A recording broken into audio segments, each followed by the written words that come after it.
like the last. But we got our beginning talking for the audio. Yeah. I think that's really what matters. Yeah. It's like when we get the video part, it's like, okay, do they need the? Nah. They don't need that. All that extra shit in the beginning. No, they don't need that shit. Yeah. Mm-mm. But just like that, we are off with another episode of the Real Fake Therapy Podcast, the Fake Therapy Podcast, and we are the greatest trio since I had a trio, and I lost it. This man had a trio. Shrek, Fiona, and Donkey. Oh man! My God! Oh my God! I'm just gonna hope I'm Fifi. Well, I gotta make waffles in the morning. Cause waffles are dope. Actually, people love Donkey. People love Donkey. People actually love Donkey. He's probably the most beloved character out of. Yeah, that's a side character that people really rock with. Like Yeah. him and Puss and Boots. Oh my gosh. Yeah. Oh my gosh. Like Puss and Boots was like the best thing that could have happened. No, facts. 100%. Stairs. I can master some stairs. I'm a stair master. Hey, that nigga Eddie a dope boy. Show me some stairs. Who's your favorite Shrek movie? It's been so long since I've seen them. I can't. The first one. You like the The first first one is always the classic. Yeah. I believe. I still sing that song at the end of the movie. I like the second one. The second one, the fourth one. Yeah. Yeah, I would have to rewatch them. Sure. My memory of Shrek. Loving nobody but you for all my life. I don't know any of the songs. Put us on the Smash Mouth. What? Really? No, they had like that long for me. Like I'm really not a revisitor of things. Hey, that's funny because that's all I've been doing lately is revisiting movies of my past, or like trilogies and like universe. I've been revisiting universal movies. I'm actually glad you said that. Let me finish getting the intros off because that actually ties into our icebreaker. You know me, the big dog, Kurt Dempsey, aka Beyonce. Did you enjoy your time in Paris? Oh, yes. What about Guatemala? Yes, I did. No, well, I haven't went yet. Oh, so, okay. So you know that's. Or where were on you? The horizon. Where were you this time? Grand Rapids, Michigan. How was Grand Rapids? It was cool. It was an experience. I actually plan on talking about that on the podcast today. So we're gonna get into that. But as y'all can see, live on Twitch, live on YouTube, live on Facebook, the Real Fake Therapy Podcast.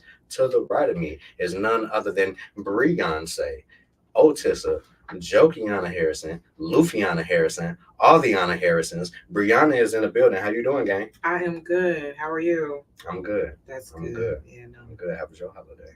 It was cool. It was cool. Yeah. What's up? You ate good?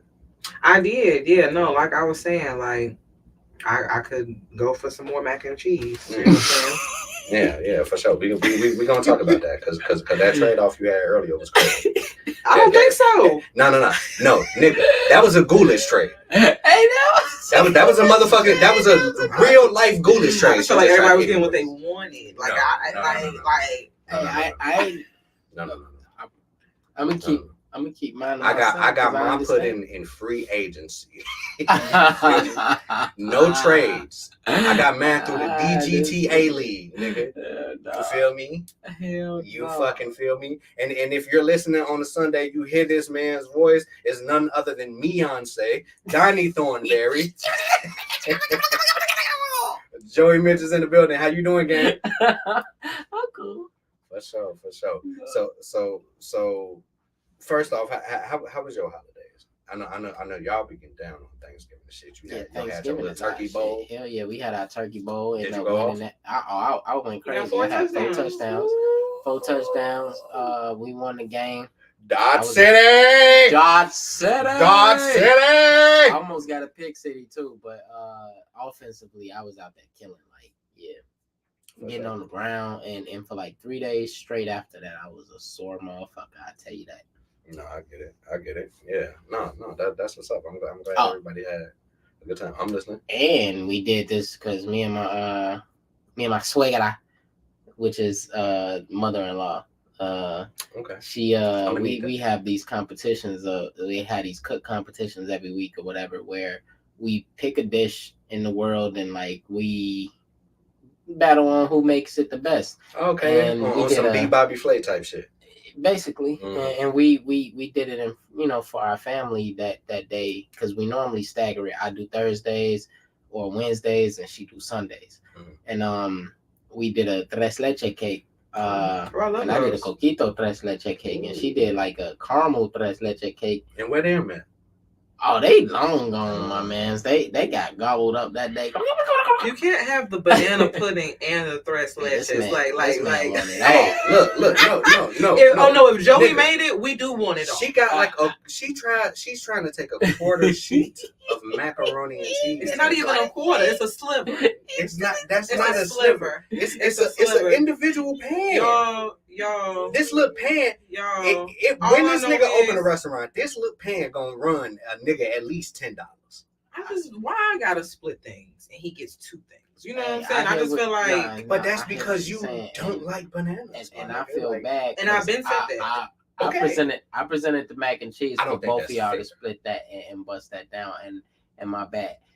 Only reason why you ain't get your own banana pudding is because you don't fuck with it, and I forgot about that. Yeah, so why should I have to suffer? I would have made a different kind of pudding. Why should I have to? Are you really suffering? Yes, I'm taking the loss. Are you really? He said I'm taking the loss. I'm taking the loss. He said I'm taking the loss. I'm taking the loss. You can afford it. You can afford it. That's I'm taking that loss. I mean, that's fair. You can get a little. That's a Google trade because the next thing I know, you're gonna want to take all your Thanksgiving food and move it over to Christmas and then change holidays. Hey, that was a good one. That was a good one. You feel me? That was a good one because she want to have her turkey on the 4th of July. She don't understand, but that fits so perfectly, which is funny. She want to have her turkey on fucking Valentine's Day. It's nothing offensive. At all. It's like actually his cousin that is. This is hilarious. It don't fucking work like that. Your ass cheating, bro. Come on, fam. All I know is we did the little everyone gets their own thing. Like I don't get like what he's talking about. It's not fair. You got your banana pudding. No. I sat here and talked about how I could eat mac and cheese for 18 years straight. It's really not. It's really not I think it's a fair trade. That you talking about mac and cheese was circumstantial. This nigga just so happy to have mac and cheese. But I don't know. But now I feel away because why did you come down here and hand it just to one person? No. That ain't what I meant. Because now I feel away. Because when I brought it down here, I was just showing him the mac and cheese. Oh, so you claimed it. So you really claimed it. So I can show y'all that I ain't touched it. So all I need to know what them hands do. How bad you want this mac and cheese? How bad you want? Hey, she falling. Did you watch my stream yesterday? Oh no. A nigga did me like that on it took. Swear to God. All right, so can I tell the story right fast? It's quick and it's funny too. So anybody that plays 2K know that, you know, you got people on that's trash, and then you got people that's pretty good, and then you got people on there cheating these days. Big 7-4. Yeah, cheating and zenning and shit. So it's this guy on my team. We running fives in the rec, randoms, all of us. I ain't even gonna talk about me right now. He is shooting 8 for 16 when he's talking shit. 8 for 16. He got 6 steals, 3 assists. 7 turnovers. No. 6 turnovers, 5 steals. No. 6 steals, 5 turnovers. My bad. That's what it is. Right, for sure. 6 steals, 5 turnovers. Whatever. He was ass. He was ass. Talking shit about everybody. Talking about y'all don't play the passing lanes. Y'all don't do this. Y'all ain't guard y'all man. His man is perfect from the field. 10 for 10, 7 for 7 from Cooking 3. his ass. 25 fucking points. Getting cooked. Bro. Getting cooked. 25, 27 points. Beating him. He got like 20. He got like 18 points at the time, I want to say. He ended up with 22 at the end of the game. But me personally, I missed 3 shots for the game. I had 27 points. I ain't had no turnovers. I had 3 blocks, a few assists. Assists don't matter. Yeah, cooking. The rest of our team missed a few shots here and there. So I'm feeling like Caesar right now. I feel like I got to speak up for these niggas because it's like, bro, you ain't finna get on here talking these niggas is trash and you up here the worst. You the weakest fucking link on our team. You the trashiest nigga on here. So I get on here and I'm like, bro, how you talking shit about these niggas? Because I know I can do this because my stats, you can't talk shit to me about my stats, bro. So I'm like, how you gonna do this? And you the weakest nigga on our team shooting all this shit. Nigga, you a bitch, dog. Pull up, send me your address. I'll pull up on you, a bitch. And I'm like, oh, you could tell this nigga don't get no love. His daddy don't love it. His mama get beat by. I'm on here just clowning. Your mama get beat by your daddy, don't she? Your girl run your relationship. You ain't got a girl, right? You and the guys, ain't you? The way you acting, you like I'm on that clown. Wait, he told you to send the ad? He told me send the addy. So pull up on 2K, behind 2K. We're and you know they put us in the world like nigga. I don't even know where you from. You talking about somebody from the hall just now? They put us in the world. Like for I don't real, know this motherfucker. They do know. You'll be playing with some motherfucker from New York. You'll be playing with New Orleans. One nigga from New York, Texas. It'd be a Boston nigga that's living in Texas. Like for real, that's cheating in Miami or something. Like who knows? Yeah. So this nigga is on here mad as hell. Send the addy, use a bitch. So I'm just me talking shit, being funny and sarcastic and shit. He gets quiet or whatever, but he's still playing or whatever. So at the end of it all, that was just rude. At the end of it all, he like. Have you heard Kimmy Banks' interview? No, I didn't. It was some of that going on. For whatever fucking reason, I was doing a lot of that. That nigga was no fucking dude, like. I almost said something, but I remembered I'm trying to be more. She said I'm trying to be more than who I was at my core. I'm trying to remove that word from my vocabulary. But that happens to me when I'm performing. Like I always have to. There's a battle rapper, Chess. He has like this weird acid reflex on stage performing thing. Like his entire he's done it in every big stage battle. Like I be thinking I've cleared myself out before I'm even involved, and then it's like mid, and I'm like, before you think you're finna give out maybe a moan, but it's like, oh wait, I let that out, that's. I wonder if that's anxiety. No, oh my gosh, I actually would curl up and die. Really, if you did that? I remember when I queefed my first time, and that freaked me the fuck out. I was so embarrassed. Wow. Like I was ready to shut down and be done. He was fucking with though, wasn't he? Oh no, like they say, the men don't care, but I was like, what did I just do? Like that was. Hey, I ain't gonna hold you. The first time that shit happened to me, I was like, what the fuck? Okay, a normal reaction. Yeah, because that was the first time, and I ain't know nothing about that. Like you hear about it as a youngin', like you would hear you're a queef, or you would hear the word, but you don't even know what the word is. So when it happened to me my first time, I kind of jumped a little bit. I thought a motherfucker farted, and yeah. But that got me way more comfortable when the actual fart happened later in life. You know what? It wasn't until I've heard other people's horror stories that when fart so natural. Oh no, I've heard about men kind of losing themselves mid-act. I've heard about women kind of like, having residue still back there, boom, boom, boom. So I stopped caring so much about the queefing when as I got older. No, for sure. But yeah, no, like for some reason I would belch. But I power through it. If it ain't like no damn you alright type shit, I'm gonna act like this shit ain't. Wait, what the fuck is what is a damn you alright? Like okay. So like for example, when women gag. Mm-hmm. This man be like, you cool? You right? At least he asked. But my thing is, if you do it one time, then it's okay. But if you do you need to go to the bathroom? Hey, we can resume. Like we can pause. Are you okay? You feel me? Like, are you all right? Wait, you feel me? Like, are you okay? Well, you know what? That's okay. It depends because there are two different type of gags. I know. There's the gag where it's like, it's too much that I did just now, and it was too much. And then it's the gag where it's like you smelled a little something funny right fast, and it's like you already in the middle of something, right? Because I just stopped. I've been that person where and it's like, what you gagging on? I don't think I've never gagged. If I ever get a whiff of anything, I just stop. Stop. Mm-hmm. I just stop. Do you allow refresh to happen? Do you like a go like fast? go to the bathroom? Do you allow it go to the bathroom? Yeah. Okay. I allow that. Yeah, no, for sure. Like, hey, friend. Hey, I ain't you're gonna not the best. That was the play. Continue. If you continue to want this for sure, yeah, no, I need you to go. I got towels. Mm-hmm. Not even gonna lie, that was the play when I first when I first got my first apartment or whatever. Like, it was like if I'm doing something, we hit in the shower first. Like just period. Like on some. See, I don't know. I was excited about shower time. See, too, I learned that people don't shower all the time. Before for me, when I knew somebody was coming over, I used to always it's either a shower or you let that or a whole bath.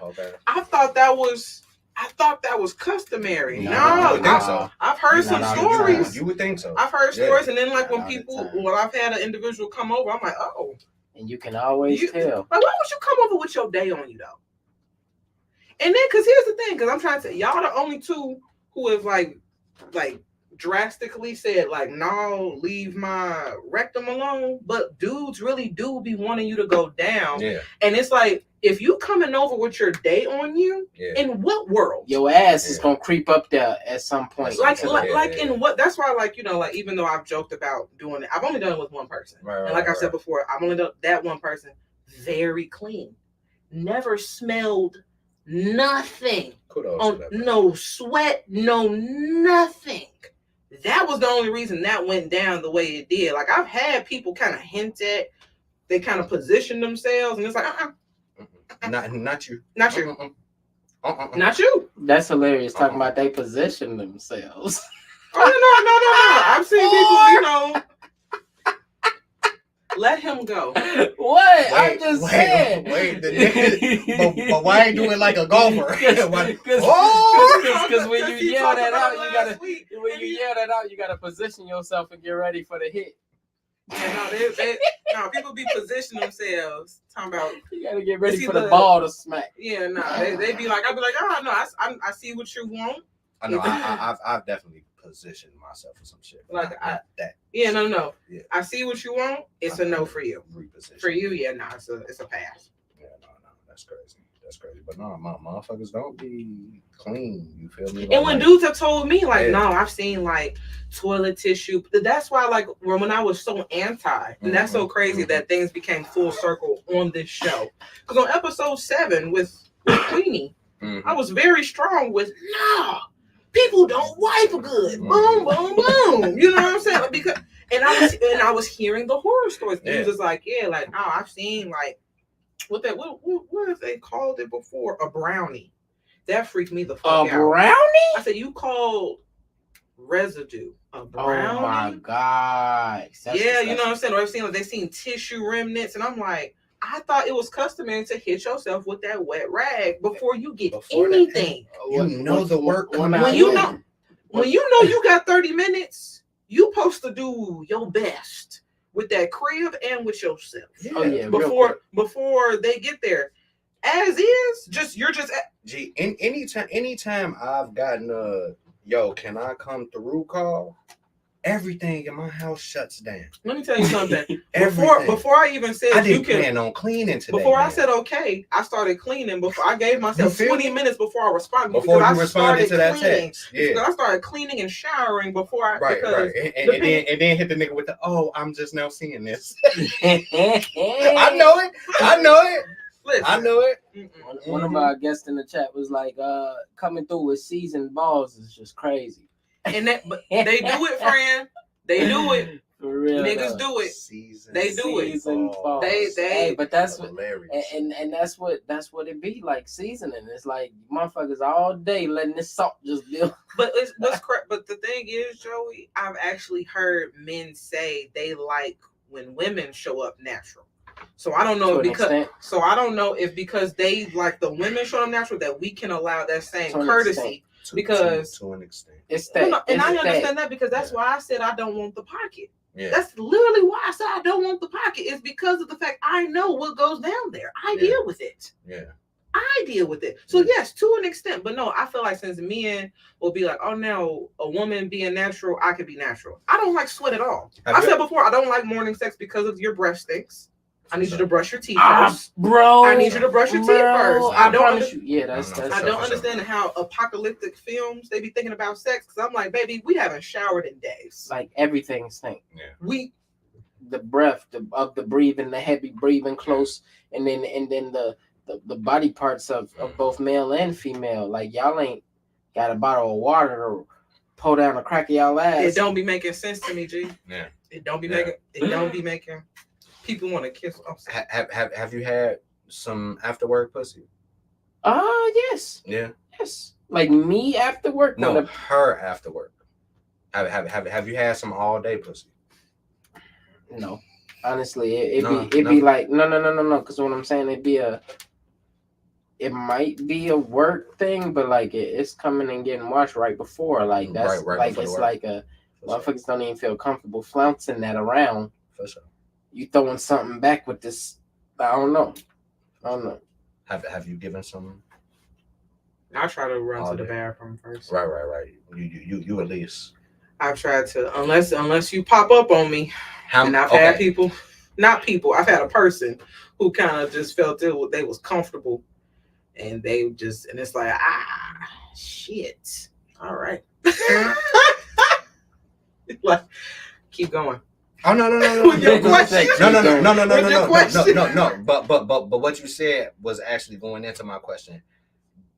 In that moment, did you have to do I'm finna go to the bathroom real quick, like they was already there, and you spent like 10 minutes in the bathroom, whatever have you, hooking the shit up, what was your reaction to that moment? Yeah, you go in the bathroom, you know what I'm saying, get you a rag, boom. Freshen up a little bit. Yep. Type shit. There have been a many of things that have happened, and I will not get into. All right, we won't have to go there. Yeah, we're not gonna get into this. So the icebreaker, the icebreaker, the remakes or sequels. I like sequels. You like sequels more than remakes? Because a remake could be. Can I ask how long does the sequel have to be between the original for you, for the interest to remain? Which is why I'm asking this question, because I did watch Good Burger 2. I want to say about a year or two. Period. A year or two, because it keeps it fresh in your mind or whatever. Because if you're doing a sequel and it's like years later, it's like motherfuckers gotta rewatch the first one, which is good marketing strategy because it forces you to rewatch the first one. You still get paid off of that, but it's also like, damn, we kind of don't even remember none of this shit, and now we just catching it.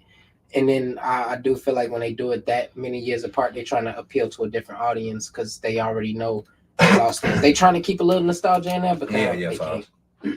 Yeah. No, for sure. What about you? Do you prefer sequels or remakes? I would say a sequel, and like he was saying, like the sooner the better. You know what I'm saying? Like I do allow a little grace between the movies that are very high with the special effects and the animation because I understand that the work that goes into it, you know what I'm saying? You can't just crank that out every 1 to 2 years. But like, you know, sequels that come out like 18 years later, like Space Jam was one for me because it was just like the one with LeBron. It was like I love Space Jam, but at the same time, it was like this one ain't for me. You know what I'm saying? Because our hero was MJ. You know what I'm saying? And we fuck with LeBron. And for some people, he is still somebody that we look up to. But he could be someone that we aspire to be. But it was really MJ because we were shorties watching him. Yeah. With LeBron, we were kind of almost. How old is he? Nah, but LeBron 40. What he got? Like 10 years on us? But can I say no? Yeah, roughly. Anywhere between. Because wasn't his thing? I think the thing with LeBron was because he was poached early. Wasn't he like a child prodigy, like Kobe? Yes. Okay. I only reason I say stuff like that is kind of cool and it works is because one, the premise of the movie was this GOATs of this generation. And now all these years later, we couldn't have did that with nobody else. Because, between Mike and Bron. Between Mike and Bron. So they did choose the right person to do it with. And then he do got a little personality, and it made sense. And his kids was in it. It made sense. Kobe could have, but he wouldn't. Kobe could have, but he was too close to Mike. Because, like, even if you think of some of the other players that they used in Space Jam, it was like Barkley, Iverson. You feel me? They had niggas that Kobe also played with, so it was one of those. But things Kobe was also a prodigy because I think he started early too. So we can't really fault him for that. I feel like there could have been a time where Kobe could have had his own Space Jam, and it's not that I have anything against LeBron. No, getting his Space Jam was a thing with Space Jam. Period. Like nobody, he probably didn't want to do it. I mean, probably something like that because. I don't understand. I mean, LeBron probably wanted to do it because, of course, he wears his number and all of that shit. So it's like I see what LeBron it is. Hollywood mode, and LeBron is a different. Like when we talk about Kobe and Mike, Kobe didn't really surpass Mike up on a lot of things. LeBron actually has surpassed Mike on a few things. Some things for some people he didn't, but stat wise and other things he passed him up. Okay. And we just don't accept it because you know how we is like can't nobody step on our goats. We becoming a new. At the same time, I look at them both now. I look at them like, that was this goal to this time. Couldn't nobody fuck with him. When he left, and I view who did Bron he leave it to? Like Bron is the one that was doing it. Like Kobe was doing good, but other people. Kobe was just a transition. Because I'm certain you could find a transition in every phase. Because even Kobe wasn't even always the most popular. It was Allen Iverson. Yeah. Like in many cases. He just didn't win many. He didn't win any wins. He didn't win. So it's like if he'd have won, we'd have been talking about Iverson above all these niggas. Yeah. So it's like them championships really controls the narratives on how we rank our basketball players and how we rank our mountain niggas. Yeah. Hey, for real, for real. But to answer your question, I don't have an issue with remakes. I think what I need with my remakes, I need a proper gap. Like I think there should be a minimum of 30 years. Oh, that's tough. In between. That's a lot. Okay, but look at where we're at now. There's a remake of Mean Girls. I give it 5 or 10. Because you still give people that fresh. That's insane. This is what this is. Because if you Mean give us Girls 30 in our era, somebody would never know when you drop this movie. They'd be like, "What the fuck is this? It don't even make sense." I don't think Mean Girls has aged that long for it to be remade. I don't think Mean Girls is one of them that should be. I don't think that's one that should have been remade. I don't think that either. No, I'm with you. You have to remake some shit that it's like you're building on it and making it better. When you remake it, make people of this generation aware to it and make it better. Like, can you think of some remakes that was like, damn, this is better than the old? I can think of a few. I can probably Planet of the Apes. Yeah. The 3 new ones. The new one that's coming out. But I think the issue with those films was like because I came in on those. I think the issue, especially like with Planet of the Apes, is like, okay, you were ahead. I'm just thinking about all the remakes that's actually better than the ones that. Mission Impossible is not a remake. Those are sequels. Mission Impossible ain't a remake. Those are sequels. Yeah. No. Am I thinking? Which one is Pierce Brosnan? That's Bond. That's all. Oh shit, I'm tripping. Yes, because I get them mixed. Those remakes are those. I thought that Bond was a character that was just like that's just a name that you take on. Like it's not just. Yeah, but the Pierce Brosnan one was different. They're all. It was a universal remake. James Bond, like you feel me? James Bond is same thing as Batman. You feel me? We got a Christian Bale, we got a George Clooney, but they're remakes. Okay, no, I was under the impression that Bond is like a spy name. So whoever, but the thing is with Batman, it's always Bruce Wayne. Like we may get that's different. Batman. You get you get what I'm saying. No, we may get a different version, but it's still Bruce Wayne. The number 007 is what you're saying. Okay. Yes. Okay. Yes. Okay. But like. Over the years, all of them niggas have been James Bond. We've been using the R with the N word lately. What's going on with us? That slipped out crazy. What did I do? It started with this one in the group chat. It's who cloned Tyrone. It's in the sauce that it's in our hair stuff. It's in our foods. It's in our drinks. We're slowly becoming like them. You know, that's what it is. You know. For sure. Not like that. like we saying the R is real hard. But I don't mind a remake if it's done well. Yeah. If it's done well, I can fuck with it. Like I loved when Jurassic Park came back, but I feel like those were more sequels. But I feel like those were more sequels because in the last one, apparently they brought in the old niggas from the original. Remakes that turned into a sequel. That's what that was. And that was a remake that turned into a sequel because they've like realized all the money that could come from. Hey, let's bring back these old niggas. Let's connect all this shit. Make it a universe. For real. X-Men, Days of Futures Past. Yep. Remakes that was like, all right, this a remake, but like that was a remake. All right, let's throw this shit in with the shit because now we got a little. And that one still had continuity errors. But let's fix all this shit. Erase it. Erase it all. Send them niggas. Burn the time to the MCU. Get them niggas the fuck about it. Loki fix this shit. Oh man, I don't mind a good remake. Yeah, if it's done good. But what's your take on Good Burger? Okay. I want to preface this by saying I prefer remakes over sequels, and Good Burger 2 is the prime example. Why? For me, for my sequels, I'm very particular in I need them to be legitimate sequels for starters. So by legitimate, I need the events of this second movie to follow up behind the first one. Thank you. Don't just give me fucking a whole new film. You feel me? Like, don't just say this Inside Man 2 and none of the original niggas is in here. They in a whole different bank. No, nigga, come up with another name for this shit, because this ain't that. This has nothing to do with that. You feel me? But Good Burger 2, my issue with sequels that are beyond 10 years is what you're saying. It's trying to appeal to two different demographics. But the thing is that, like, for Good Burger 2, the childhood 90 remakes, Good Burger 2, Space Jam, House Party, all them joints, we're the ones that's going to see it. Our kids don't give a fuck about none of this shit. Our kids don't give a fuck about Bugs Bunny. Let's talk about it. Our kids don't even know. They see LeBron. They don't know none of the Loonies. The Looney Tunes were Space Jam. Not right now. We went to see Space Jam for the fucking Looney Tunes, and it happened to have Michael Jordan. And that's why like I said, I think when we had Khalil here and we were talking about sequels, it's like the stuff be geared to us. Yeah, it's really for us, but it's like we're past kids that. No more. We're past we're past that Good Burger humor, and for me, hey, I wasn't. I'm stupid as hell. I was sitting there dumb as hell when it was like, hey, so what have you been doing today?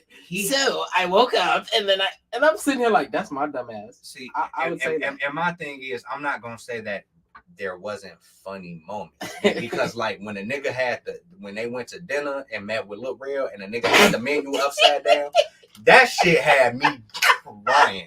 But like the noise jokes are no longer funny to me. You know what I'm saying? Like the nigga bloobity. Oh, okay. That shit not funny. That was just nostalgia. Yeah. That back. Yeah. You feel me? And then they tried to squeeze in the Kale loves orange soda. Like, bro, those two different things. G, like y'all just trying to hit every nostalgic point that y'all can instead of being funny. But I noticed be funny, and I was that we relate to in a way that we relate to at this age. At this age. I felt like they did that, but that was overshadowed by them still trying to do the slap happy funniness that they had in the first one. Because I feel like if we're taking the two films together, because we're older, so we ingested all that shit over. If you watch the first one, you probably wouldn't think that's a good movie for real. But if you going in it with the same mind state that you had when you was a kid, I think this movie is kind of identical in the sense of, but it's hard to same type of plot, same type. I will forever find the scene where he flipped over Carmen Electra in the first one funny as hell. You said you wouldn't. I will forever find that scene because it was funny for what it was at that time. If they were to redo that. But they did in the very beginning of the movie. I was just gonna say, Kale ran over Keenan. Yeah. See, he flipped into the car. That wasn't funny. I probably wouldn't find that funny now in today's, because it's like it's 2023, and I know you did this in 2023. Yeah. You get what I'm saying? That was the whole thing that I was thinking that was actually cool though, is that y'all made these callbacks, even though like it ain't funny and shit to us. Because I'm like, oh, that's cheesy, but at the same time, that's what that movie was. Yeah, but my thing is, if y'all gonna do that, I can just watch Good Burger. You know what I'm saying? And then I would find it funny. But how is Kel gonna get money from that though? Yeah, new money. That's why I say new money. Yeah. And I feel like Kel was the front runner for this whole movie because I feel like it was heavy on his jokes and him doing him. Yeah. It was also a lot of but he's been going through his own personal demons as to why he needed work. So it was really like more of a my man needs work. Let's create something around for him. And you know what I'm saying? And that I love the intention behind it. But at the same time, I think, and I'm not speaking for all people our age, but it was just like I am past that humor, like in today's time. Yeah. Like that's and then my thing is I also have the issue because y'all look older. You feel me? Like I don't. But I also don't expect motherfuckers to. I expect you to have the same humor, but I don't expect you to have the same energy towards that version of humor as you get older. You feel me? So like if shout out to the Hill House podcast. This is a perfect example. A wrestler came back by the name of R-Truth. He's the comedic gold in wrestling, but his humor is very it's not dry at all, but it's very he acts as if he don't know shit. He kind of makes the same jokes like when the one bit they did in Kenan and Kel where they was like ping pong and that's ding dong. Yeah, King Kong and his you feel me? He makes jokes like that, but it's funny to the point where it's like that was clever. I would have never thought of that. So like they had Jelly Roll. Do y'all know who Jelly Roll is? So it's this heavy set white dude, tattoos all over his face. He make like country Christian music, some shit. Yeah. But people's 180s in life be cracking me the fuck up. Yeah. Like the people that become like the best motivational speakers and stuff, I'd be like, weren't you out there shooting 80 people a night? Like, why are you even outside? Yeah. But keep going. Yeah. Jelly Roll with tattoos on their face. Yes. Keep going. And his stage name is Jelly Roll. So R-Truth, he comes, he like, damn, where the jelly rolls at? I gotta get to catering. Niggas is eating up all the fucking jelly rolls. I like me a good jelly roll. You feel me? Like, that was funny. I see what you're saying, but you feel me? I do feel there was, I don't know, I think they did their thing with this. Because, I mean, my kids was entertained. I'm gonna watch it. I'm gonna watch it. I haven't watched it. And that's what I feel like that's the thing that matters. But it was like them bringing these characters for us to feel. I felt the nostalgia. But you know something I also realized though, the kind of difference in shit. A lot of shit that we grew up on, like if we go back and revisit it, they had jokes that were intended for the adults. They did in this too. They did, but I felt they leaned more on nostalgia instead of like. Hey, when I heard some of them jokes, I was sitting there like, wait, we shouldn't be saying this in front of kids, like, or we shouldn't be. Even the one where he was like, hey, you look older. Yeah, that's because her boyfriend dumped her and she stopped wearing makeup. It's like, bruh, we shouldn't be saying.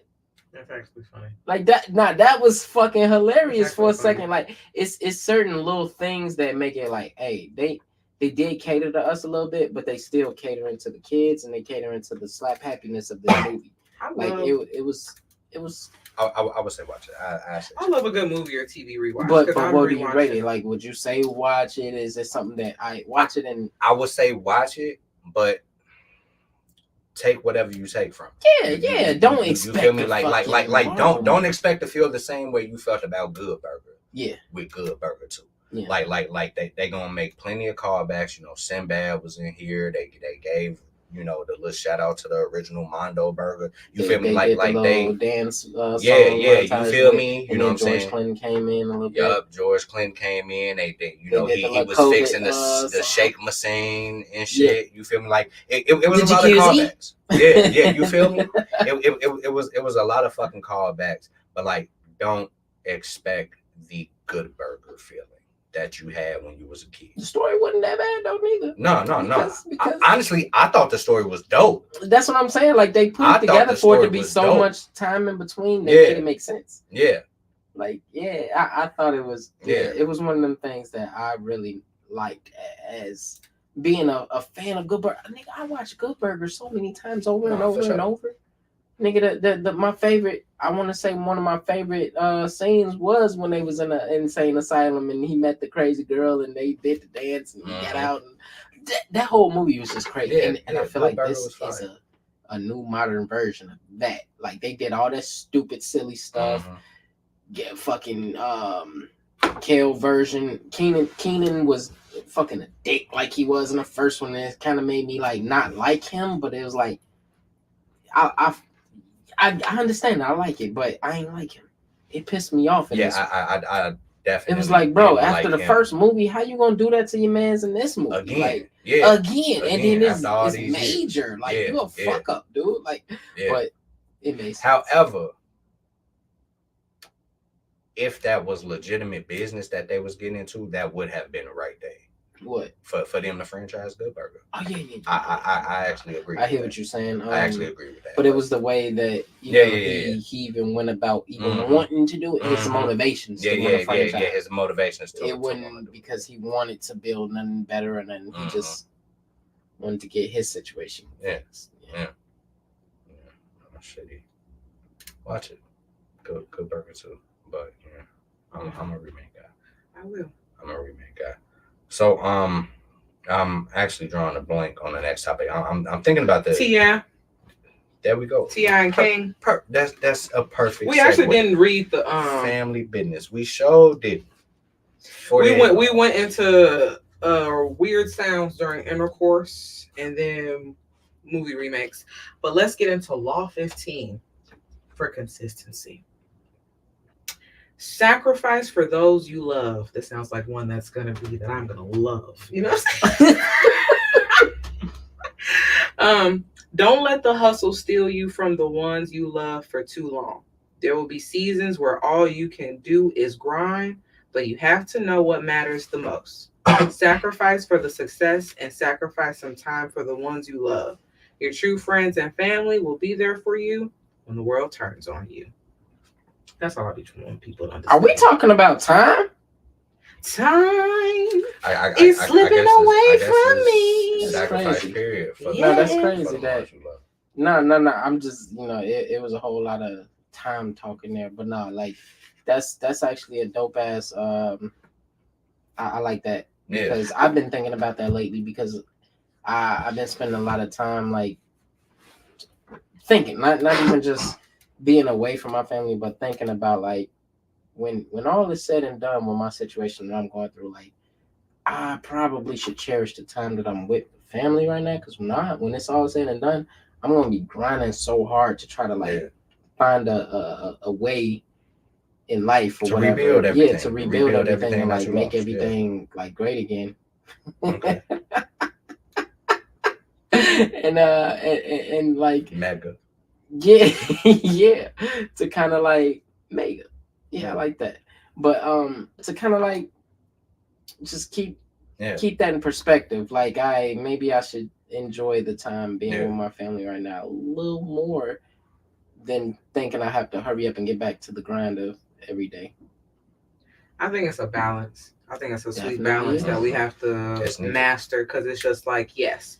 It's like, because I battle with that. It's like, okay, is it work all the time so it can pay off later? But it's like, you won't be able to, you need to be able to enjoy the little moments with your people as you're grinding. That's what I'm trying to learn how to master. It's like, no, like, yes, I am working. Yes, I do have dreams. Yes, I do have goals, but the people I love are also still right here. And tomorrow isn't promised. Yeah. So it's just like, let me find that sweet spot so that all things are covered when things end. You know what I'm saying? Yeah. It's like, who was Brianna? Yeah. She was reliable, she was loving, she was there, but she also got things done. Like I believe you can have an and there. I feel like sometimes we sacrifice one completely. But it's like now, like, you know, the people I love, I can't let them feel like I need them or I love them as I'm grinding or trying to achieve. You know what I'm saying? My new goal and things of that nature. Yeah, no, I was recently having that conversation with my girlfriend, and we were talking about you know my divorce and everything, and how one thing that I take away that I could have been better at was making time for my family. You know what I'm saying? Like time was it played a huge part in why things didn't work out between me and my ex-wife, because although I worked from home, I wasn't present in the home. Okay. You feel me? And it was something that I've always admitted to. Like I could have been more present, I could have been more helpful, I could have been all those things, but I was so confined to I gotta provide, I gotta hustle, I gotta work, you feel me, that I failed to sacrifice, for my loved ones, and that's a lesson learned, and it's actually dope that that's one of the laws in the 48 laws of hustle, because I've always been a person that says, like as a man, I'm gonna have success, I'm gonna be prosperous, I'm gonna go out in this world and do for me. But what's the purpose of me doing all this shit if I don't have nobody to share it with? But in that, you have to make time. In that, you have to sacrifice. In that, you have to do these things. You know what I'm saying? Because that's the shit that make the hustle worth it. You feel me? So, yeah, that's a super dope law. Do you feel like if you would have known that sooner, do you think that would have helped? I don't know. Your previous? I don't know. And that goes back to, once again, being bridges. You feel me? I think we go through things, we experience things to make us better for the next chapter in our lives. You know what I'm saying? Because I've done a lot of reflecting on my divorce. I've been having a lot of, real heart to heart, open and honest and tough conversations with my girlfriend early on in our relationships. And it's just one of those things where it's like, it takes two to tango. And everything, you know what I'm saying? Like I can sit here and say, my wife was this, my wife was this, my wife was that, but I did shit too. Or I didn't do shit that also contributed to, why things didn't work. And a lot of times in my reflection, I analyze myself and not what the person did, or didn't do for me. Because at the end of the day, you gotta live with you. I gotta live with me. Yeah. And I gotta be better for my next situation, which, you know what I'm saying? I'm trying, you feel me? Yeah. No, for sure. I remember when I went through my divorce, I had to take myself out of a victim mindset and start being like, okay, what were the things you could control, Brianna? Yeah. How did you handle it? Yeah. When you had to do it. But honestly, that's where the real growth come from. You know what I'm saying? Yeah. It come from accountability. It come from, like, you know what I'm saying? What could I have done differently?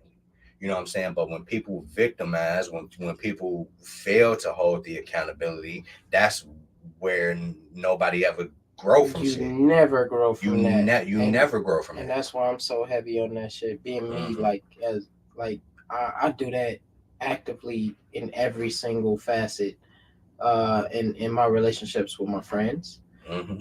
Let me add Brianna in there because she be feeling all some type of way, like she ain't my friend and shit. Like I don't be talking to her sometimes, but like, but I do that with my friends. I do that with my lady. I do that with my kids and shit. Because honestly, those relationships is something that get fickle too because of just growth in time. So it's like I kind of hold myself accountable in all them situations, and I also think about that person too, like.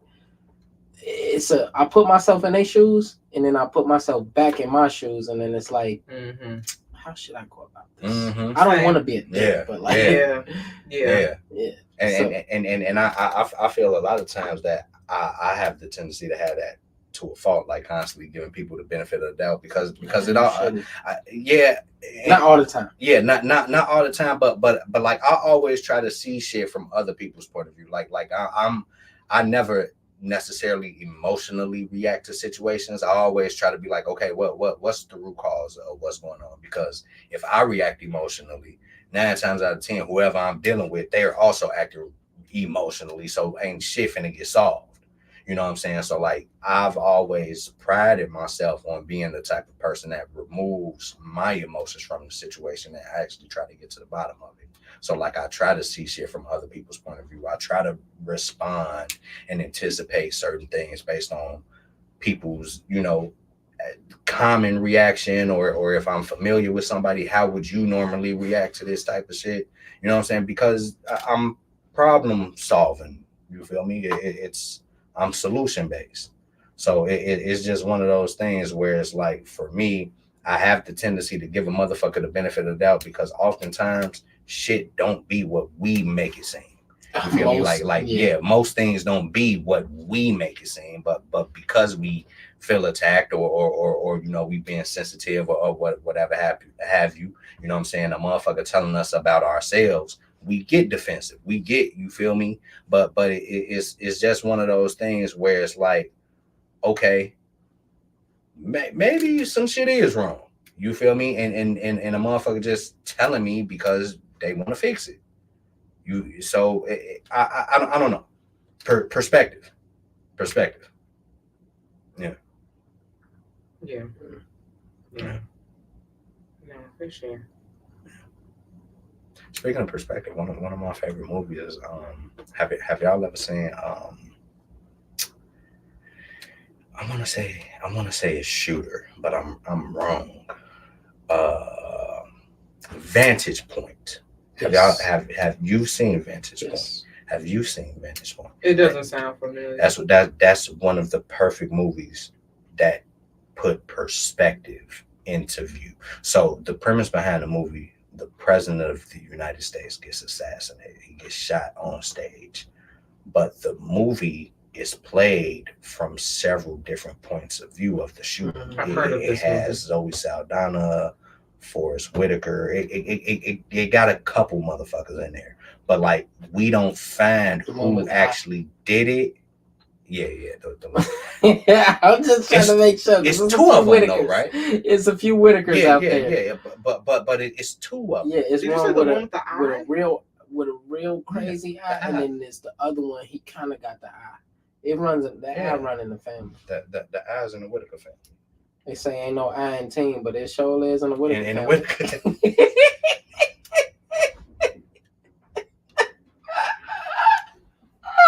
And because of that, watch this audio get fucked up too. That's that shit I be talking about, Joey.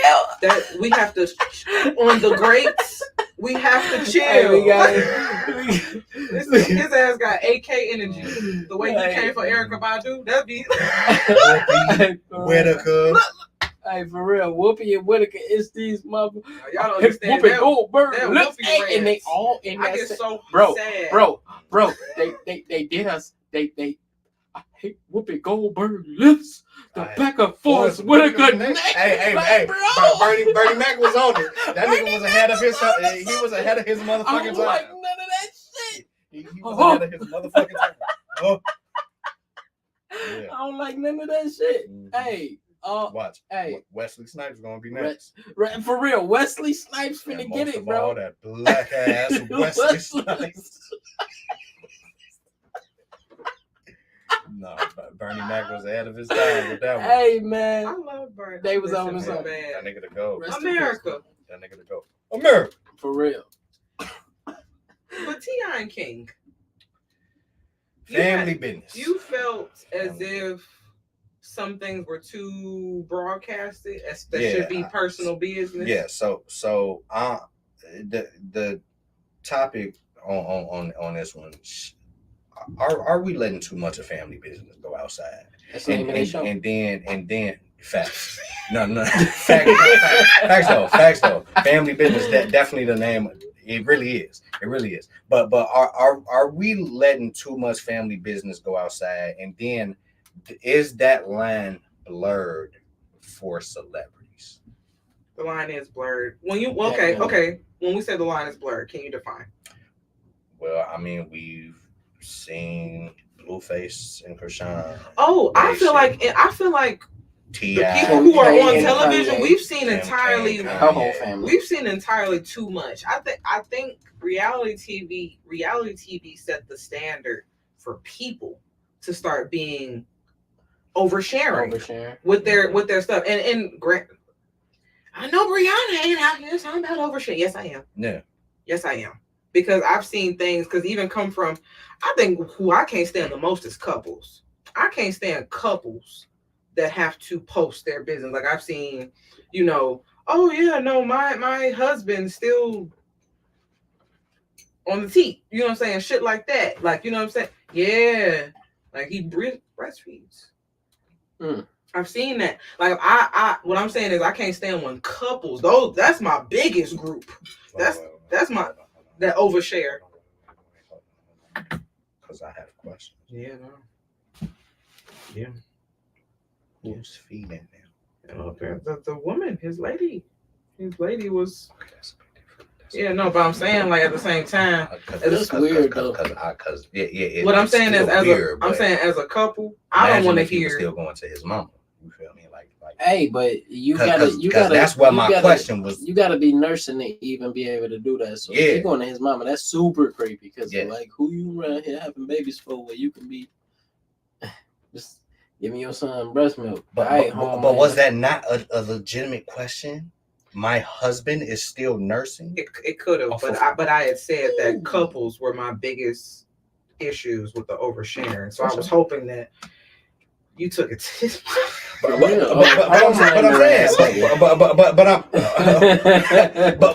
saying that was the example she used, so it further raised questions. What I'm saying is like oversharing. I would say I'm saying those be the biggest culprits. I can't stand when the couples overshare, but I feel like now, like we do know too much. And then what cracks me up is we overshare and then we get mad when people have their opinions. And it's like, that's why we should not be oversharing everything. Like I have to, when I come in here to the people that are saying, I know this bitch ain't out here talking about some oversharing. Yes, I go home and I become Edward Scissorhands.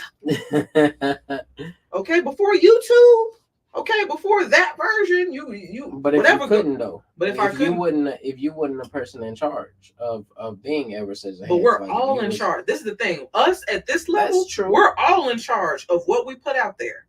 We're very much in charge, and then we still get mad as hell. But it's like y'all got to understand, like and then like I don't get why everybody has to overshare. Like we are Kim K, like we are Blueface. We ain't getting a check for that. We literally people do it with the hopes of getting a check for that. Yeah, because a lot of people pipe dream. Yeah. But pipe dream. And it is a pipe dream. But the issue is that we've seen the pipe dream. Okay, but look at the pipe dream and look at you. For sure. Not to be that person. For sure. Don't compare yourself to Kim K. She's Armenian. She wears a bust down middle part all the time. Her house looks like a minimalist crib, but it's like 8,000 square feet. Don't compare yourself to these people. But then also, what about Blueface and Christiana? Yeah. 1 in a million. Because guess what? Everybody don't like looking at her one too fast either. For sure. We're not gonna be. Me neither. And then my thing is, why aspire to be Christiana in the first place? No, for sure. Because she on TV. Yeah, but. You and that be the thing.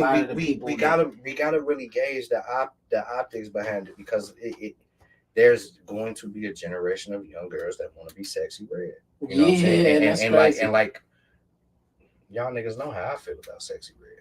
You feel me? But I wouldn't want. I feel like you look, and this a young lady to. I don't want that to be the end goal. So this is why sometimes we have to work on what we praise, because it's just like. Somebody will hear us. See, for us, we'll be praising it in the moment because we understand what it is. The shorties don't understand that's what we're praising it for. You know what I'm saying? In their mind, it's like, oh, the adults, my parents, my auntie, they think this person is cool. Let me be that person. And it's like, okay, what I'm saying to you is now, as my actual offspring, okay, you can be that person, but this is what's going to come with it. Yeah. You're not going to be on stage on tour. Yeah. Doing the chicken head pregnant. That's not gonna be you. Yeah. That's not gonna, and that's not to crush dreams. Yeah, no, for sure. It's like it's not to crush, but it's like Krishan was an anomaly. Yeah. Sexy Red is an anomaly. Sukiana is an anomaly. Exactly. Y'all think y'all finna, because we got our own personal Sexy Red, and she ran red today. Orange. You know what I'm saying? But like, yes. But at the same time, like, you know, I don't promote certain things. Like, I don't talk about my booty hole. But but I understand I am the wild one. Out of all my friendships, I am the wild one. You know what I'm saying? To a degree. There are people worse than me. No, you just believe it or not. Sexy Red to me. Is it the glasses? No, it's the whole. You got the Sexy Red aesthetic. Yeah. You. So I look like Young Thug? No. Some days. No. I mean, ain't nothing wrong with looking like honesty. That's what I need. He said someday. It's not a bad thing to look like a guy because we look like my daughter look like me. No, you know what? I've always admired that I can teeter. Because I've been told I look like a dude. Like I've heard that before. Not the bad way. But not in a I don't agree with that. What? I don't agree with that. Like not like you don't look like a dude, but if you told me Sexy Red look like Young Thug, and I say you look like Sexy Red, so if they put all three together, then maybe sometimes you do be coming in here thugger, but it's okay. But my thing is that like let's do the Sexy Red and Young Thug thing. Do they look alike? Yes, but she looks feminine. Yeah, like he only looked feminine when he wore purple dresses for his album. This episode will not see the day of light. I'm just saying. This episode is not gonna see fruition. And I'm not saying this. The YouTube guys will snatch it from there. Wait. Did you see what his lawyer said Thug stood for? No. Truly humble under God. That's what and YSL was for the jeans. Yves Saint Laurent. That nigga in court cooking his ass off. For real. Like for real. He looks healthy. Curry sliding. Hey, for real. and like he green nigga. Truly humbled under God. Yeah. He worked a long time for that one. Hey, is those pictures of him like real pictures that I've seen? The fat. Yeah, the healthy one. That's when I said healthy. You know, he was healthy. Yeah, that's crazy. Yeah. He off any type of drugs. He probably eating off of drugs, eating the shit out that bologna. Yeah, that bologna sandwich. Man, I'm gonna be so fucking. Yeah. What? Like if I gotta go to jail, if I ever had to go to jail, I'm gonna die. He can't do pork. I don't eat pork. Can't eat that shit. Can you let them know your dietary restrictions? Don't give no fuck about that. I'm gonna be eating bread that touch pork, dying and throwing up and shitting every day. If I ever have to go to jail, you know.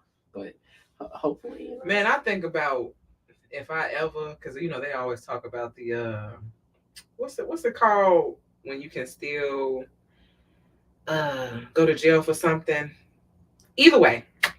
For the PPP people, I don't think they even looking at the PPP people. The statute of limitations. Thank you. If they catch me at 40, hey, that's gonna be fucked up. I'll be mad as mad at the motherfucker. I'll be mad as fuck. Remember in 2021? Me and my girlfriend was just talking, so we were talking about the Diddy thing, and we were like, yeah, you know what I'm saying. I said, here's the thing: don't catch me when I'm 60, 70 years old, about to retire, talking about some jail time. Like I promise you, that's how they did, Kyle. I will off myself. Yeah, I will run and go. I will run and go off myself. Hey, and that jail. A lot of people doing that. Even the Gene Deal at 60 and 70. Gene Deal, the guy who supposedly was in the car when they killed Pac. He just recently got arrested and he's going through the whole system of. Yeah, he's being charged for Pac's death. The way I'd run in the bathroom. Yeah, that's crazy. She said the way you wouldn't. I don't think you would in the thing because it's like, dang. I want you to understand. I'm already not. No, I hear you. Listen to what I'm saying. I'm already not a fighter. And then jail later in life. Yeah. All right. Yeah. Not when you was young and spry. Now when some people who's been in there since they was get up with these bitches. When I'm old, I'm already old, and I already act old at 33. So I already know at 60, 70, I'm not giving up shit. You know what I'm saying? So it's like, oh no, you come in my door. I'm like, all right, give me 5 seconds.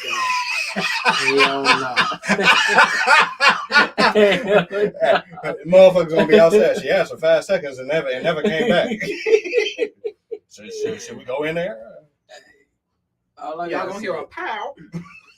I'm changing my I'm changing my Xbox gamer tag, because after new allegations, I think Bad Boy Box is not the name that I want to go with that you want to present. I don't want to present in case that's the discovery. In case that's a new discovery, for real. He's flaunting. Bad Boy Box. Like, he did that shit. What? Do you ever think about the old email handles and stuff you used to have as a shorty? I still got all mine. I don't have any other ones. The first one that I made was FTY Mitch, and that's the one that I run with for everything. It's my junk mail now. Like, it's like I sign up everything under that one, and then everything else is I got. Yeah, Joey Mitch Unlimited, BNR Joey Mitch. What was your first rap name? Like your first? My very first one. Real rap name. It was Skittles. Skittles. Yeah, because I was an Eminem fan, and I used to like. It was before I noticed that like Skittles stood for like, gay, taste the rainbow type shit like that. I think I thought it was just the opposite of M&M's. Yeah. That's why I did it, because it was the opposite. Of what the fuck? Wait, yes. Not the. Nah, but because but when I used to say it, Skittles, and it was a joke, and it's something that all my like day one fans or like people that actually fuck with my music. Hey, fuck you. And the people that actually fuck with my music, that's how they do me. Like, everybody that knew me back when I was Skittles, that's how they say it and everything. And then it's like, Skittles is funny. Can we call you that? No. Okay, fine. I'm not calling no grown ass. I probably wouldn't call you that either, but it's like I think it sounds fun. If that was the name I blew up on, that people would call me Skittles. Yeah, that was my first name because of Eminem or whatever. And then after that, it was Shorty Baghdad. And that's probably what most anybody who ever heard me rap knew me as first. For sure. Joey Mitch came from high school. I figured I needed a name that was kind of like not so corny, but and me. It personified you. Yeah. So why not be yourself? And I promise you, Joey was not in the name of nicknames for Joseph. Mm-hmm.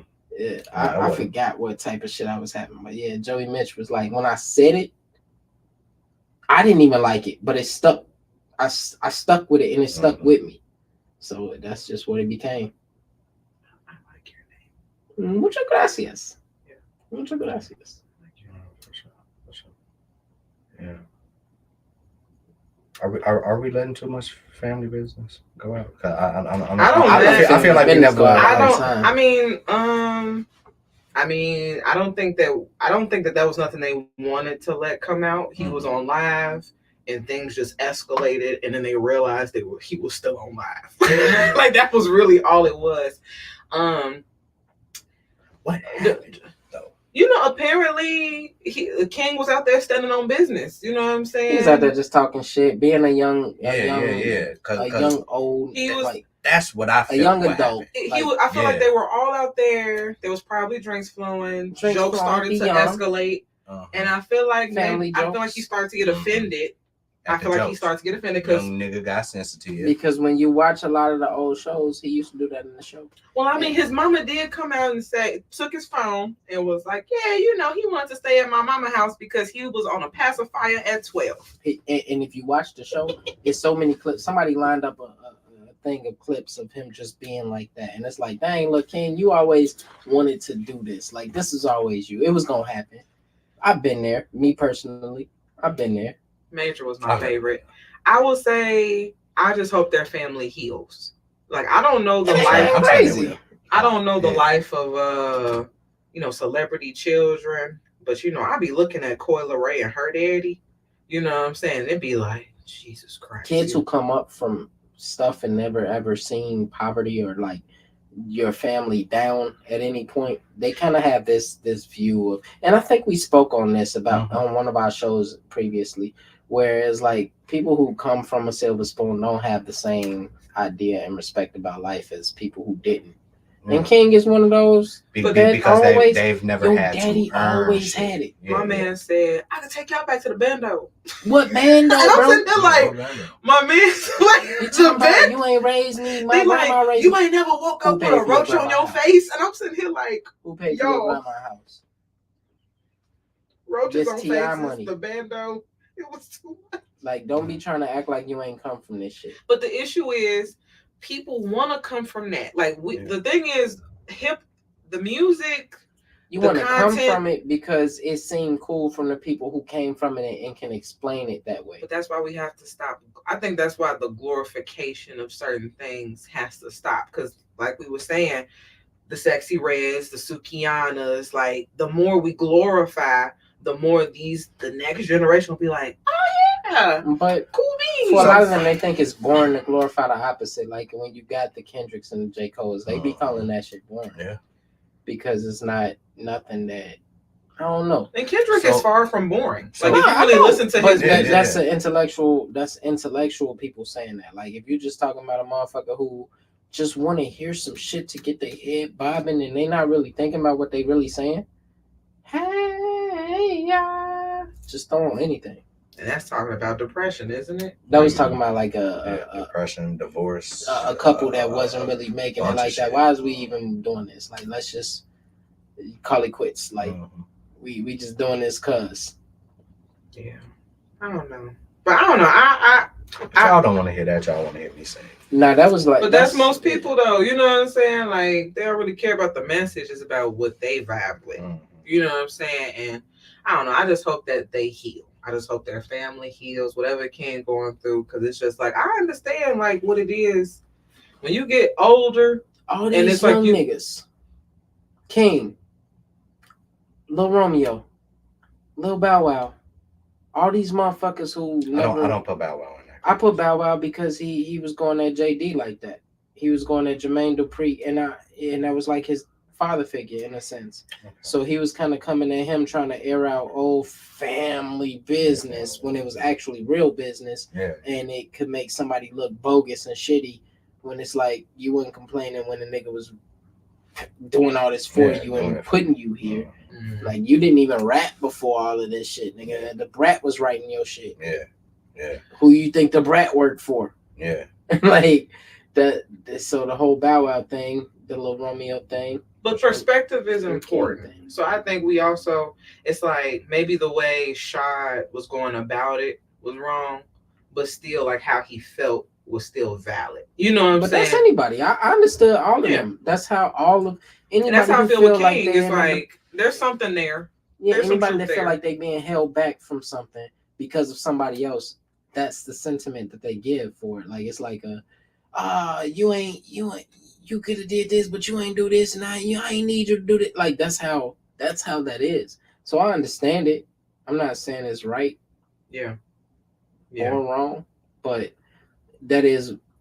Chill out, bro. You at the fucking Hawks game, bro. You know everybody watching your family, and if you don't know, you know I stand on business. Come on, man. What business you standing on? Like, you sound like your daddy. You know I stand on business. Like, what business you gotta stand on? Why you gotta be tough? Ain't no mystery in my history. Why you gotta be tough? Them niggas be having the coolest catchphrases. Ain't no mystery in my history. I feel like T.I. said that on one of his records though. So it's like that nigga T.I. always got that shit on standby. Ain't no mystery in my history. I'll let you know expeditiously. Like, like, I don't know. It's just like he got that on standby. I wouldn't even fuck with him. Like, that's why Lil Bro even talking like that. I standing on business. Shut your ass up.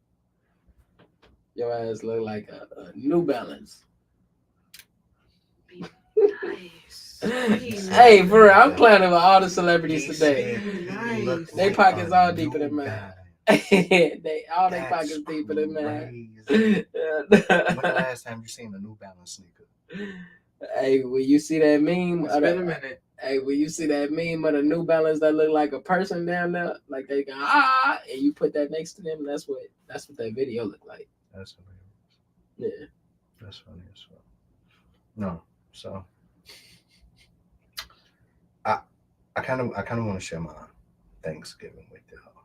Please do. You feel me? You know, I wasn't here last week, so you know I was out of town, so I took a trip to Michigan. My girlfriend and I, we made a little weed run, but her best friend also lives out there. So this is my first time meeting her. So yeah, I hate meeting people friends. Did you? Can I just say when it come to dating? Hold on. I don't. This. Sorry. No. Because I'm glad you said that. I hate meeting people. I hate meeting they people, bro. Because I'm glad you said that. Because this is where the question is coming from. How do y'all phrase the importance of meeting friends and family members? How do you phrase it? Yeah. Like how do you position? So let me give you more clarification on as to what happened.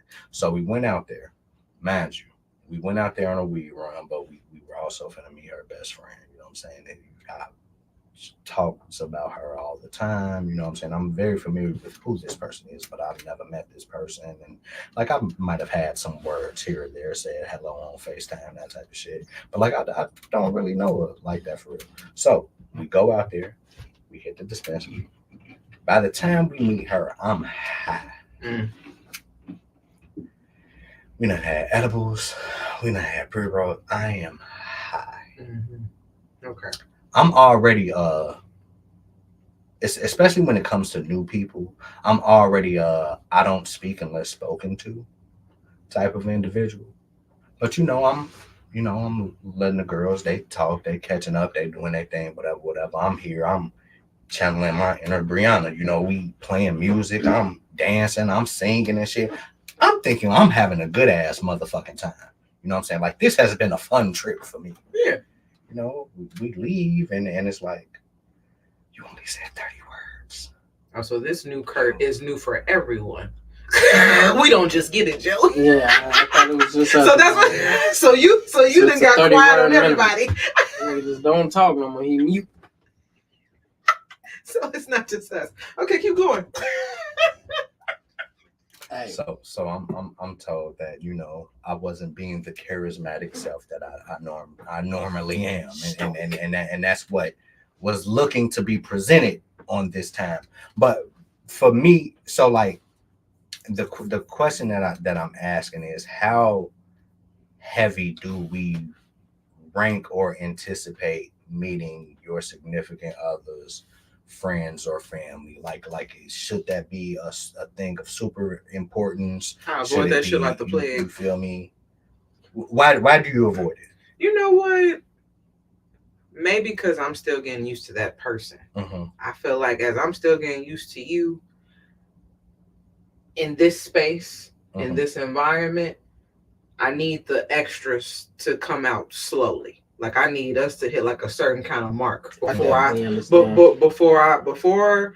want you and I to be on a certain level before I gotta meet the extra people in your life. Same for me. You know what I'm saying? Like, and I'm not saying it gotta take 18 years, maybe 6 months, maybe, because it's just like I already don't like people. So it's just like when I start dating, that means I'm already taking in somebody new and they vibes and all that good stuff. And it's just like I don't really have the energy to meet the other people yet until I know me and you are comfortable and we're really doing something. Like, I have to. I hear what you're saying. It's something like that. Because I understand that. Because I'm reminiscing back when I was meeting my lady's friends and family and stuff like that, and only people I was excited to meet is the family that she speaks with and talks to every day, because those are the people that you had a rapport before actually meeting them. There was a sense of familiarity there before you actually met them. Friends are too unhinged. I'm gonna say this because I remember being on the receiving end of introducing my dude around my friends, and I started to see my friends act the fucking fool, and that was weird. Like, I had one girlfriend like straight up eat from my man's food. I was gonna say they liked him. I mean, I don't want to call your friends out like that, but that's what that was. They liked him. And I actually, we had to have some words behind that because he felt weirded out, but she was saying weird things too. Like, she was disappointed in me because she felt like he introduced weed to me. she came out the bag that day. And I remember saying, like, this is why I don't bring who I'm fucking around my day-to-day people. Because, yeah, nah. Because that friend wouldn't do that if that was your man. I don't know, or a friend shouldn't, because I don't know. That was interesting. But at the same time, out of my friends at one point in time, I had always been known to be the single friend. I was not the friend who had the man. Boom, boom, boom. And at this point in time, I was the one who was in a relationship and she was not. So I didn't know if that was just something weird for her that she had to adjust to. Boom, boom, boom. But like the friends meeting my man thing, I ain't got to do that. But I do be more interested in being around their family. Let me see where you come from. Your friends, because I could probably meet them and be like, oh no. But also the friend group is the people that you chose. You feel me? So like for me, I do. And knowing that I don't always choose the right people, I don't want to meet the people that you chose. Because I may look at you. Right. I may look at you like, why do you hang with them? Right. You know what I'm saying? Like, what do y'all have in common? Right. That makes y'all want to vibe. But like, I don't have to meet people friends. Yeah, no. For me, they rank in equal of importance because these are the people that mold you. So like prime example when she came and met y'all, that was kind of like a big deal. But the issue that I always stress is that if you're meeting these people kind of already like you because they see what you do for me. So like you're good off the strength that you're at this point. Right. You feel me? As opposed to like having to be performative or be, you feel me? Which I don't mind doing. You know what I'm saying? But it's just one of those things where I think, I don't know if that's a gender thing or if it's a, you know what I'm saying? And quite frankly, I actually, when it comes to my dude around my friends, I want my dude to be quiet. So I actually wouldn't mind the fact that you would have said that. I promise you, like I've always liked most dudes that I like are quiet. They are quiet. They are not the life of the party. That's me. You know what I'm saying? I don't want no dude who's friendly with everybody. He's a gentleman for sure, but he's not talking to everybody like that. And then like I can be that way, but it would have to call for me to be like. So like I plan on going to see meeting her parents soon. That version of me ain't gonna be what your friend got. You feel me? Because I feel in this scenario, it's calling for me to be that. You know what I'm saying? One day these people may end up being my in-laws. So like I gotta kind of be performative and be all these things. And it's not that it's a ruse, it's going to be genuinely who I am, but I'm going to be more open with myself instead of being reserved, letting y'all talk, let y'all catch up, y'all do y'all thing, woo wop the bam. You know what I'm saying? And like find intricate ways to insert myself wherever possible, if possible, as opposed to, this is the mission. You feel me? Like, I got to be Beyonce today. Yeah. You feel me? Type shit. But it's just like you said, you know what I'm saying? Some people prefer, and you know, it'd be funny because like some people be wanting you to be like involved with this. Because when I've had friends, when their man comes home, I leave. And I've had people be like, my man feel away because why is you leaving when I come around? Because he's not my fucking friend. Like, I understand why that was a thing too, because it'd be like, as a person that man who does come around, it's like, damn, why your friend like on that with me? Like, like she don't like me type shit. Be around. Yeah. Nah. Yeah. So it's just always just been a simple. That's not my friend. Right. You're not, and I'm not saying like, you know, like I'm like taking away from your presence in her life. Like, no, you're important to her. No, it's understood. Like, you know what I'm saying? It's like I don't want you over here in my business. I already know she gonna violate and tell your ass anyway. That's the thing. Yeah. I already know she gonna disrespect and tell you it. But you not finna share with this nigga. No, you're not gonna hear from me. You ain't gonna hear from me for sure. You can hear the chopped up version she give you. Yeah. Yep. And that's definitely, and I understand it, but I'm just telling you that would be the perspective of that guy. Like, I totally understand it because I don't. Yeah, I understand both sides. See, that's crazy because when I come home, I hope that the males flee. Like when I come home, I hope that my man's friends get gone. Yeah, that's what it's. Sorry, because I don't believe in the whole people gotta sit in the other room. I don't believe in that either. But my premise behind that, like, if it ain't time to go, like if it ain't, if you're not giving me the cue, like, hey, these niggas need to leave, then, you know, in a respectable way, we gonna continue to do whatever the fuck it is that we doing, but it's still gonna, you know what I'm saying, we too rowdy, whatever the fucking case is. But it's also one of those things where it's like, I want my woman to be able to be around me in any setting. So whether I'm with the guys, whether I'm, you know what I'm saying, whatever, I want to be in a position where my woman can come with me anywhere. You know what I'm saying? And it's also one of those things where it's like, she has to be comfortable around my friends. She has to be comfortable around people that I'm doing business with. She has to be, you know what I'm saying, and vice versa. So when you, I know you said, like, when you meet her parents, you know, you're going to be fiance. Yeah. Is it a comfortability thing? Yes. It's because I've spoken to her mother. Okay. Like we've had conversations on the shorty. phone. Yeah, I don't really know. What I know from her is information that I've gotten from my girl. Okay. You know what I'm saying? So like when they are having conversations, I don't kind of feel it's appropriate for me to put my 2 cents in, because then it's like, who the fuck is this nigga? Like that. Like, that's just how I internalize shit. You know what I'm saying? But to find out later, oh no, you should have chimed in. Like, that's funny. We were looking for you to speak. That's what I was trying to throw you alley-oops, and you that's know. What I get when I'm. Did you enjoy yourself? And I was like, yeah, this shit was decent. And then I shut the fuck up after that. Like, I didn't know that was. I wasn't ready. I wasn't ready for the my finger was on X, but you didn't say Sky Zone, so I wasn't ready. This nigga. I was looking for Sky Zone. And when you threw it up there, the button came and went away. So like. Joey, you were saying, yeah, man.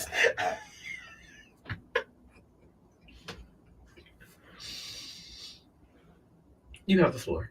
No, I'm gonna do his ass just like the X button. It went and passed, and I ain't get it because he ain't say Scott. That's an insider between me and this nigga. This nigga always trying to throw oops and shit last minute, or just don't say he finna throw an oop. Run past, and it's like, oh damn, a oop came. I'll be thinking we here. I guess in that situation, you and the lady should have established maybe what she was looking for. And we had the conversation after the fact, because like in my perspective, this was just a chill thing. Like we was on a weed run, but we were also meeting her best friend, so it didn't feel like a pressurized moment. So I was just chilling. Like I said, I thought I had an amazing time. I enjoyed myself. They were fucking funny, and they girl talk, you know what I'm saying? She fed us her Thanksgiving food. That was phenomenal. She took us around town. I had a good fucking time. I wasn't talking because I speak when spoken to. You feel me? I just don't insert myself in other people's conversations and shit like that. So it just didn't feel right to me. You know what I'm saying? Unless a motherfucker was actually saying some shit to me. And then 2, I was high. So like, when a motherfucker asked me some shit, I said what came to mind and didn't say too much because I was high. Yeah, no, I get you. You feel me? But I mean, it's, you know. Yeah, I get you. Yeah. Did you have fun though? I had a great time. Period. Yeah. Period. I had a great fucking time. Looking forward to doing it again. You know, I'm looking forward to meeting our parents. Turn up. Yeah, sure. Turn up. Yeah, no, that's funny. Yeah. Yeah, no, I actually. Yeah. I would have probably liked the person to play it exactly how you played it. To play how I played it. Yeah, because I mean that's just. But like I said, we did end up having a conversation like immediately after the fact. Like, I feel like we as women say we want a charismatic man until we get one, and then when you get one, it's like you trying to pull that nigga back. Like you trying to like, hey, don't do That's what I'm saying. Like, that's what I'm saying. It's like we say that, and then the niggas start being themselves, and they start working the room, and everybody start liking them. It's like, all right, hold on. Mama laughing at you so much. My mama like you so much. Hey, man. And they get jealous. When the mama like you, it's like, damn, I thought you wanted your mama to like me. No, you know what? I don't mind a charismatic dude. Yeah. I don't mind a charismatic dude. I know when to turn it on and off. Like me and my girl, we have this thing where she said in relationships there's a golden retriever and there's a black cat. I'm the black cat in our relationship. Meaning like she's really the outgoing personality between the two of us. And of course, I mean y'all know me, like I can be who I am, but yeah, but that stoicness is really how I navigate the world for real. You feel me? I'm always collecting data. I'm always being observant. I'm always doing that shit. Whereas like she's the more outgoing talking. She could strike a conversation with a random stranger, and you know what I'm saying? Like I've seen her work rooms. I've seen her interact with strangers at the store and shit like that. But it is one of those things where it's like I know how to turn it on and off. I operate with in when it's not people that I'm comfortable with, like y'all, like her, like my kids, like my parents. When it's not people that I'm comfortable with, I'm not as charismatic unless it calls for it. You feel me? Like, for example, when we first started doing the podcast, I'm very hosting, but do you need anything? Can I, whatever, because I feel like I have to turn it on. Mm-hmm. But when I get comfortable, I come in here stoic. I come in here, I'm chilling. I'm cool. Bitch, go get your So you do the reverse. Yeah, I'm the reverse. That's insane. Yeah. That's a mind fuck. Yeah. Okay, you can't introduce people to a vibe and then be like, when I'm normal, I'm. But the truth of the matter is that not jarring? that's a crazy introduction to do to people. I get it. Like what type of shit? I get it, and that's why we had the pre-production meeting today. Like what version of Kurt is the okay Kurt for you? One day is, hey, can I get you a water? The next day is, bitch, you know where the fridge at? You know where the fridge at? Go get your own goddamn water. See, but I wouldn't even be. But I've been that person. But that's crazy because I am that person. Because like when you are in my home, after a while, it's like okay, I'm gonna do. But it's like after that third visit, you're not a guest anymore. But that's because I'm also hoping that you have also gotten comfortable in my space. Yeah, I kind of jar people with doing that shit off the rip. Kind of like it'll mind fuck you. If you expecting a nice person and then you get this, you know what a water, because I don't know, I'm just kind of like that with, I got kids, I do that with them. I'm just kind of like that with people, period. So I understand all of that. Yeah. You just might get it from day one with me, and then you might have to understand, he don't give a fuck. It's just you're grown and I'm grown. That's where the water is. See, I just grunt and point. Water there. Grunting and pointing is insane. Water there. Get on there. I can't. Now. I can't. This nigga Caesar. Oh God. Am I cool? But no, this was a cool episode. You know what I'm saying? We did our thing. And as always, before we get out of here, we have the hidden gem of the week. Brianna didn't know what the fuck the hidden gem was last week. No. I said I knew. She was like, we don't do a hidden gem. We're going to do a hidden gem. Y'all know. But y'all going to figure this shit out when y'all hear the audio. I said, but did you listen to the audio? I think it was a nice mix. Like I was that part when I was like, surprise. And I snuck the song in there. And then I brought it right back. It was a good little, you did, but no, what happened was I knew who I wanted to feature, but I wasn't sure what song, and then we didn't, like I said, the switching thing, that's not. Yeah, I know. And we don't got it queued up right now, but the hidden gem for this week is actually by a local Chicago artist, Baja Banks. The name of this record is called Hell. Let's get into it. And that was Hell by Baja Banks. You can laugh. I just feel like the people watching the laugh. Yeah. The people watching the laugh was like, damn, what a song at, nigga. You don't understand that back in the day, this is how we. Yeah. That's. For real. You feel me? Now niggas know just to shut the fuck up, let this nigga breathe, and then go right back into it. I'm telling you, it's go get your own water now. Yeah. Fact is, go get your own water. So if y'all are watching the live on Friday, go listen to Hell by Baja Banks. Nice record. This was fun. Yeah. As always. No, this was cool. Yeah. I love when it's the three of us. Yeah. You know what I'm saying? Can we talk about our raps for the year? Did y'all do y'all artists rap of the year? I'm actually doing mine right now. Okay, we can talk about it next episode then. Okay. I guess this is December. For some people, I guess they want to wait until I gotta figure my shit out. Until it's all there. Escuchar. But I feel like not much is gonna change for me. I feel like my top 5 don't stay the same. It's gonna stay the same. Like I doubt like December 23rd it'll be anything different. But yeah, nah. But no, today was cool. Como se dice replay? You know what? He's doing his right now. He's actually doing it. He's like, no, I'm gonna. Because I don't know. I don't know. If you had to guess, I feel is like Drake in your top 5? They say everyone that Drake is always in people's top 5. I'm sure he's not in my top 5. He might be in my top 5. I feel he like is a man. He's number 4. I'm sure he's not a man. I don't need to highlight real. Let's get into it. So, number 1 is Peso. That's crazy. Number 1 is Peso. Number 2 is Rock. And number 3 is Drake. There we go. Number 4 is Jay-Z. And number 5 is Doja Cat. That's crazy. Yeah. Peso. I not yourself? No. Do you listen to yourself? Yeah, but I only listen to myself. Where did you go to get yours? I went through Apple Music. Apple.replay.com or something like that. Spotify's is a little bit different. Yeah, I'm Spotify. I don't know how to get it from Spotify. Isn't that they don't curate a playlist for you when you go there? I believe they'd be like for the year. It'll be like something like towards the bottom or something. It'll be like Spotify rap. I feel like it popped up a minute ago, but like I was only really scroll down. Yeah, heck. I'm all in his I know I got mine right here. Yeah. See, I only did mine for my artistry at he did his personally, y'all. That's what he said. Yeah.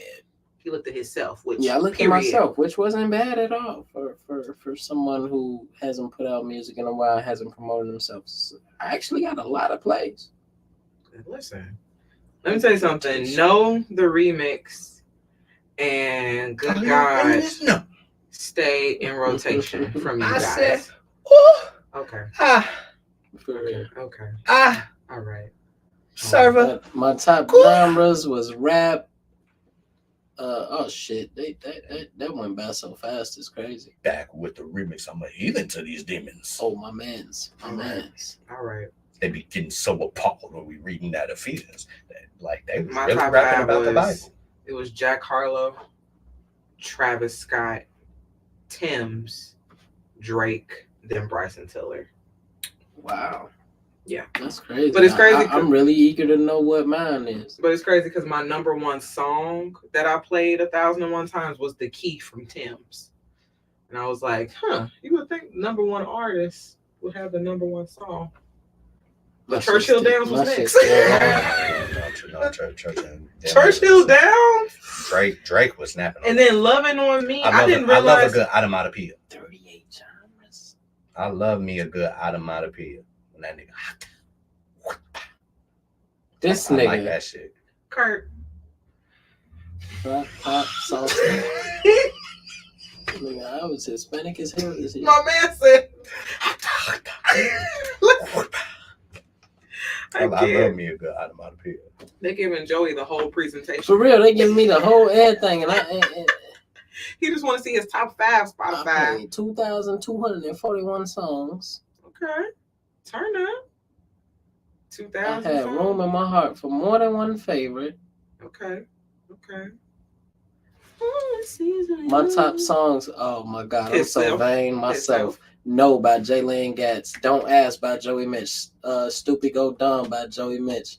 Let me see. What Who's Lord Vanity now? Hey, for real, like I don't listen to myself apparently. Hey, that's not a bad thing. No, it's not. Period. The Standard by Kurt Dempsey and Daybreak by Kurt Dempsey and Rock. That was my top 5 songs. Okay.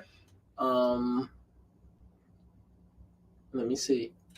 That was not a construct. But anyway, you listen to. I listen to a lot of music. 40 days. 42 days. 42 days worth of music. Yes. Okay. You picked on. I think I know most. 1,340 some artists. You couldn't get enough of How You Doing. You had something special. I'm just trying to see my type of artists. The whole. Hey, because it's all 5 of my top songs is all peso songs. That's crazy. My first artist was Quality. My second artist is Fat Money. My third artist is Paris LaShawn. My fourth artist is VZ. My fifth artist is me. That's crazy. A lot of indie. A lot of local. So I gotta listen to more independent artists. Yeah, I mean, motherfuckers be snapping. Hey, the Fake Therapy podcast. I personally wouldn't. Hey, it popped up in your songs. That's crazy, and I don't even. It popped up in his Spotify Wrapped. That's what the most listened to podcast. Yeah. Period. My podcast, yeah. Period. I'm a vain motherfucker, apparently. Hey, Lady and Lord Vanity. Period. Lady and Lord Vanity. That's crazy. But no, today was fun. No. So super cool. And as always, y'all can find the podcast at Real Fake Therapy Pod, twitch.tv/Real Fake Therapy Podcast, YouTube Real Fake Therapy Podcast, Facebook Real Fake Therapy Podcast. Google us, baby. You know what to do with us. You can find me, the big dog Kurt Dempsey, at BNR_Demps on all social media. Brianna, where can they find you?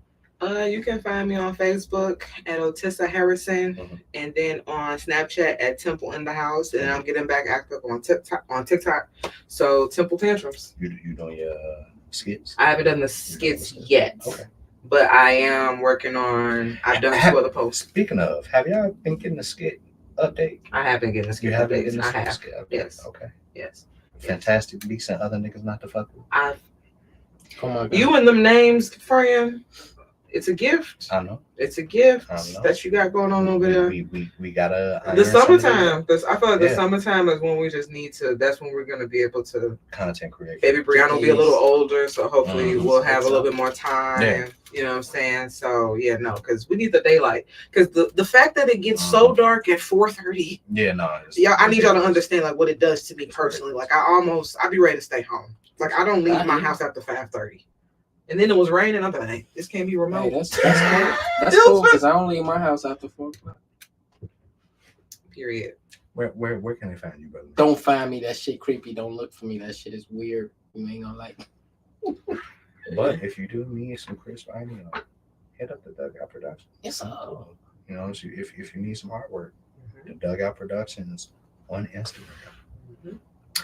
But as always, never forget. The therapy may be fake, but the love is always real. And we out. In the live, let's Standing on business. Listen. Standing on business sucks. You have to say that? Because the stuff I have to stand on be like, damn, I don't want to stand on that. Yeah, why I gotta stand on and that? why? That's why I be